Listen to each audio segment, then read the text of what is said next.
Tax season is officially underway, and it can be stressful, and taxes are easy to put off. But there are plenty of reasons to get your taxes done early, and the most important reason is to avoid identity theft. Boise Police Detective Brad Thorne joins us with some more information to keep you guys safe out there. Thank you so much for joining us today. Thanks for having me. I feel like it's really hard with taxes. Is it easy to get scammed? Yeah, so it's more of an identity theft. It's extremely easy with the amount of data breaches that are out there and phishing emails and just bad actors that are trying to get your personal information. And so this time of year, they know it's tax time. There's breachers that are trying to find W-2s to use. And then there's those that are going to buy that on the dark web or whatever and file your taxes for you. Yeah. So what's the reason you should do them early? So the only foolproof way of having somebody not file is to file before them. Because most people find out that they're having that fraud when they get the rejection letter from the IRS. And so if you file before they do, then they're going to get the rejection letter. So we always say to file early if you possibly can. Okay, that's a really big tip there. Any others that you can think of?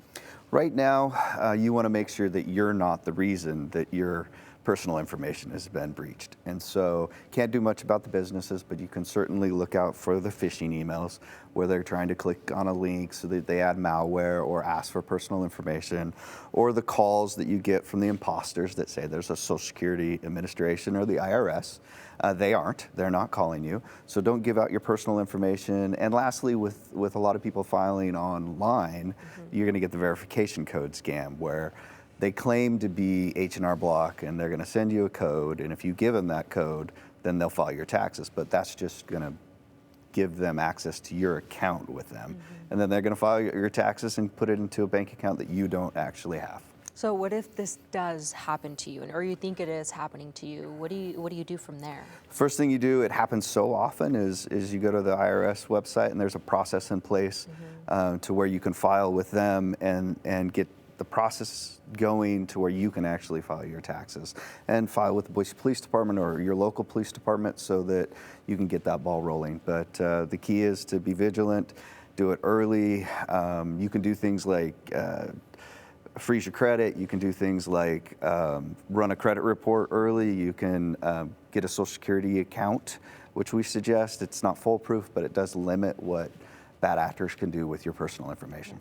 You actually brought up H&R Block. And nowadays it feels like there's so many websites and businesses doing this type of work. How do you know one is legit?